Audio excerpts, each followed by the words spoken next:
Hi everyone and welcome. This is the Apostate Prophet. Throughout my life as a Muslim, it was very hard for me to understand one very important issue: whether believing or disbelieving is my fault in Islam, and what the point of all of that is, because the Quran is very confusing when it comes to this topic. The answers I got over the years were extremely unsatisfying, and the average answer that the average Muslim gets nowadays is also dissatisfying. In fact, the answers remain the same, and they don't really answer the question. I want to go through that today and show to you that Islam's theology is complete nonsense, and also prove that Islam and Allah are false. To recap the meaning of life according to Islam, the Quran says in chapter 51 verse 56 that Allah created humans and the mythical Arabian desert creatures called the jinns, only so that they worship Him. It further says in chapter 7 verse 179 that Allah created many humans and jinns for hell. If we leave these funny Arabian ghosts out and only talk about humans, then there are humans created to worship Allah for eternity and humans created for eternal hellfire. Those who believe in Islam will go to heaven and worship Allah forever, and those who don't believe in Islam will go to hell and burn there over and over again for all eternity. Here is a major problem though. In many instances, the Quran repeatedly says that Allah guides whom He wants and misguides whom He wants, and that no one can misguide whom Allah chooses to guide, and no one can guide whom Allah chooses to misguide. That you can do nothing to guide someone whom Allah makes go astray. The Quran even says that if Allah wants to guide someone, He opens His chest to Islam, and that if Allah wants someone to go astray, He closes that person's breast to the truth of Islam so that no one can guide him to the truth. It even says that Allah puts a seal on the unbeliever's heart. These verses make it seem like belief and disbelief, and thereby your ultimate faith in the afterlife, are up to Allah's will and not very much in your hands. But there is more. In Islamic scripture, we learn that Allah created and determined everything that will ever take place. He created a pen that would write the birth, the life, the death, and the events of every human. According to a report, Muhammad explained that when a baby is in the womb of its mother, an angel is assigned that takes orders from Allah and writes down its provision, how long it will live, its deeds, and whether that person will be of the blessed or the wretched, so whether he will believe or disbelieve and go to heaven or hell. So that is already assigned to a human by Allah before the human even comes into existence, and written down by an angel in the womb of the mother when you are a fetus. According to a different hadith, everyone's place in heaven or hell has already been decreed.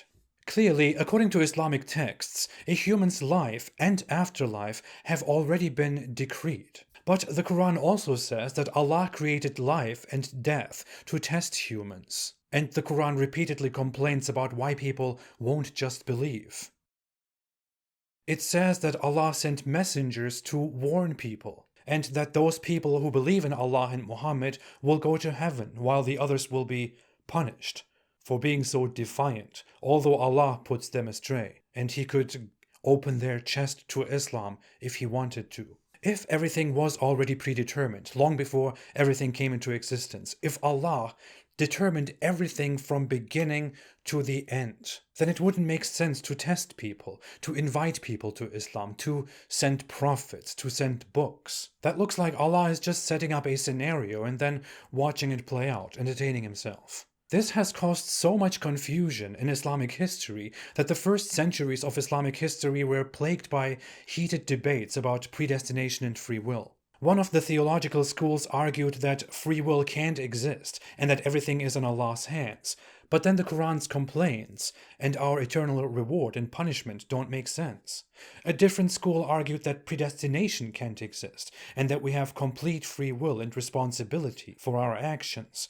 But then it doesn't make sense that the Quran clearly says it was all predetermined and that Allah decides whom He guides and misguides.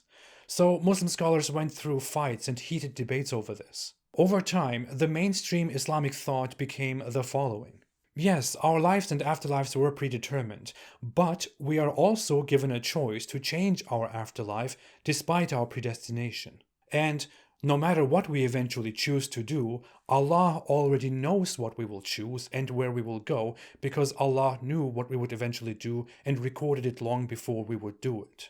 That doesn't really make sense though. First off, this would indicate that Allah has already written down and determined everyone's life and death and afterlife. But you can change that through choices in your life. That means some humans will go to heaven by default, while others have to put an effort into it and change their standard destination from hell to heaven in order to go to heaven. And that just seems very unfair.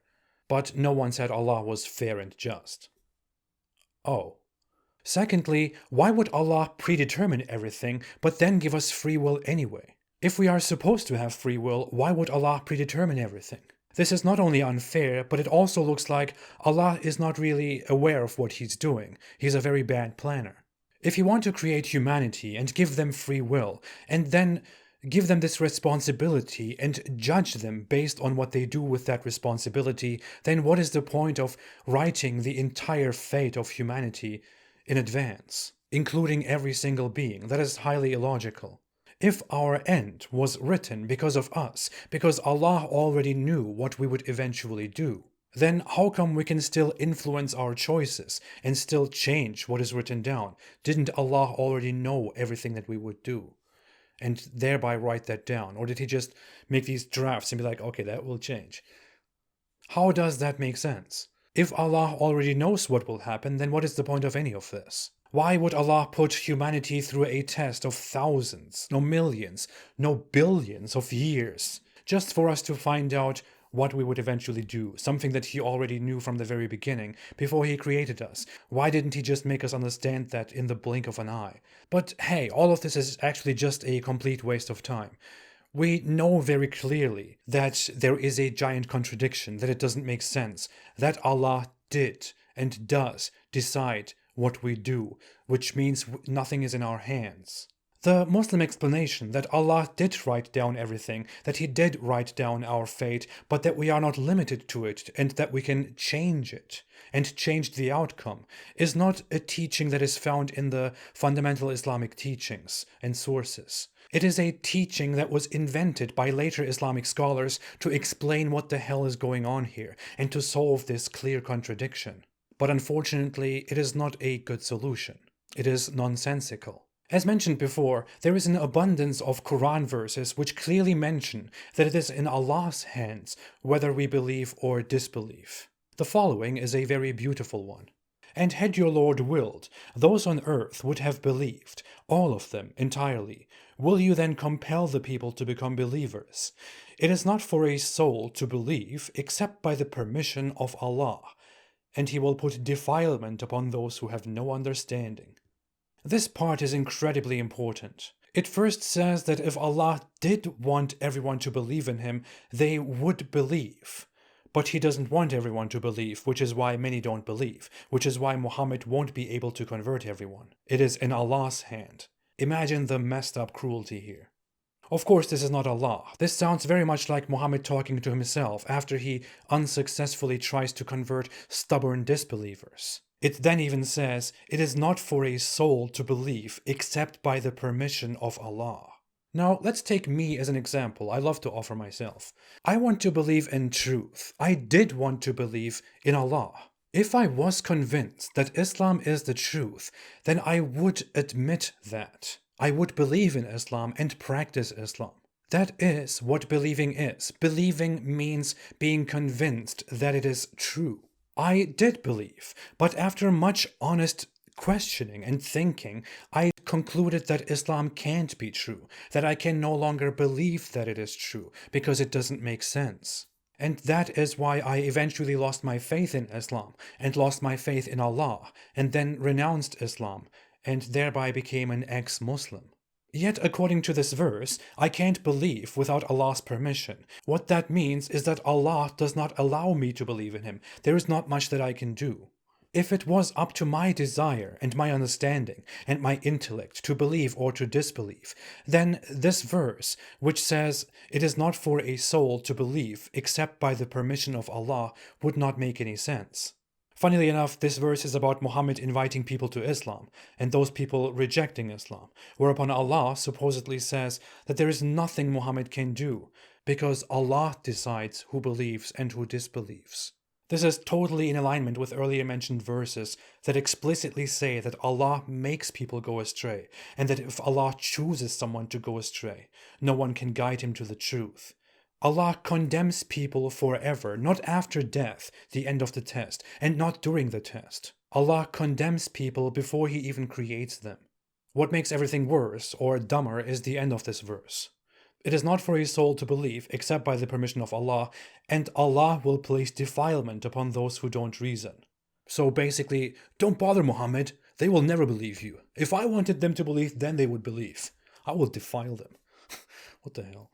If all of this is still unclear, and it very well may be, because it is so illogical and the Quran defeats itself logically, then I want to come to the following Quran verse. Chapter 7, verse 179.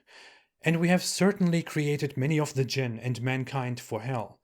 They have hearts with which they do not understand, they have eyes with which they do not see, and they have ears with which they do not hear. Those are like livestock, rather they are more astray. It is they who are the heedless. This verse comes immediately after a verse in which the Quran also says that those whom Allah guides are the winners, and those whom Allah leads astray, causes to go astray, are the losers. So not only does Allah guide people to believe and causes people to go astray from belief, the Quran also clearly describes that this genius Allah created many of us for hell that we are unable to understand, to hear, and to see. We are less than livestock.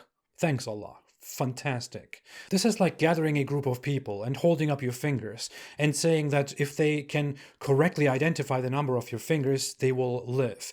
And if they fail to correctly identify the number of your fingers, you will shoot them. But your group includes several people who are blind, and you will shoot them for not being able to correctly see your fingers. Actually, that is an incomplete analogy. The real analogy would be that you created all those people. You create some of them blind, and then you shoot them and eternally torture them because they fail to see your hands. Oh, also, none of those people have ever seen you. You just inspired one of them through his mind, and he's supposed to tell everyone else the truth, and everyone else is supposed to believe that guy, and you will shoot all those who don't believe. And they will only believe if you want them to believe and if you make them believe. Is not Allah the most just of judges? I know, I still hear some Muslims saying, what that means is that if you have a good heart and if you really want to believe, then Allah will make you believe. But if you are ignorant and you are evil and you choose evil, then Allah will make you go astray and seal your heart so that not even Muhammad himself can make you believe. But no, that doesn't make sense. It has already been refuted. First off, if I desire to believe in Allah, and then Allah opens my heart, which clearly doesn't happen, then it is still me who chooses to believe. And if we read the text carefully, it clearly says that no one can believe without the permission of Allah. I have known many people who genuinely wanted to believe, but they ended up not believing because they were unconvinced. Again, I am serious. If today I concluded and intellectually became convinced that Islam is the truth, then I would testify to that. I wouldn't care what anybody says.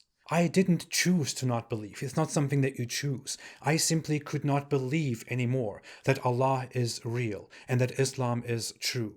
I didn't choose thug life. Okay, stop. I spent a long time questioning in silence before I ever decided to go out and speak out. Yet, according to the Quran, Allah didn't allow me to further believe. He made me go astray, despite the fact that I prayed day and night for Allah to not let me go astray, which is a prayer that the Quran gives us, which repeats the notion that my faith is up to Allah. Yet Allah also complains about why people won't just believe. Secondly, and most importantly, Islamic theology doesn't even teach that if somebody has a good heart, they will go to heaven or they will become believers. It teaches that no matter how much goodness people do, if they don't believe, then they will go to hell, and their deeds will not help them, they will be for nothing.